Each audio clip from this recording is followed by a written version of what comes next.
कि मेरा भगवान के सिवा कोई नहीं। और हम लोग अभी नहीं, हम लोग क्या कह रहे हैं, ये मेरा है, ये मेरा है। उलझे रहो और उलझे रहो। विदुर जी विदुरानी के घर भगवान गए और भगवान छिलकों का भोग लगाकर प्रसन्न हैं। विदुर जी का दर्शन करके भगवान गए लीला पूरी करके। मैत्रेय जी के पास विदुर जी गए, कहा कि प्रभु ये सृष्टि भगवान करते हैं, किस तरह से करते हैं, तब बताए सृष्टि का क्रम। भागवत जी की ये पूरी कथा है कि भगवान नारायण की नाभि से कमल उत्पन्न हुआ, कमल में ब्रह्मा जी प्रकट हुए और ब्रह्मा जी से अन्य ऋषि प्रकट हुए। बाद में मनु शत्रुपा प्रकट हुए ब्रह्मा जी से।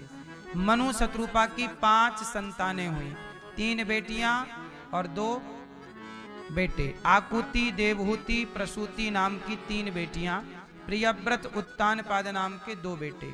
आकुति का विवाह रुचि प्रजापति से हुआ, जिनके यहाँ यज्ञ भगवान हुए, और देवहूति का विवाह करदम जी से हुआ, जिनकी 9 बेटियां और 10वें कपिल भगवान प्रकट हुए।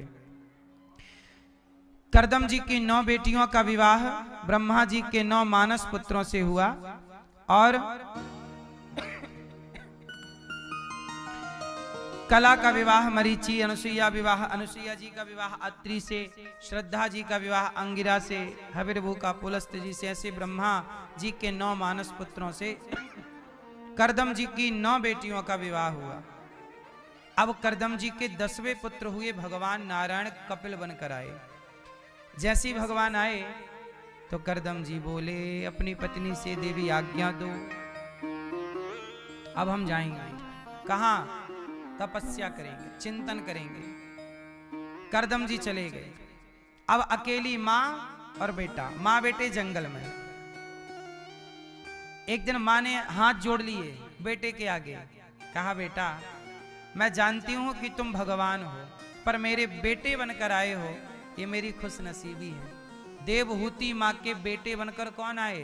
जगत के पालनहार कपिल भगवान। जो राम हैं, जो कृष्ण हैं, वही कपिल देव जी हैं।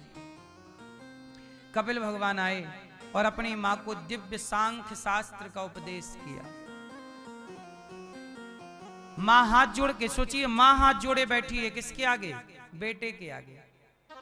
यदि बेटा योग्य है तो मां को अपने बेटे से ही ज्ञान ले लेना चाहिए। ज्ञान के लिए कोई उम्र नहीं होती कि बड़ी 80 साल के आदमी से ही ज्ञान लो। ज्ञान कोई भी आपको यदि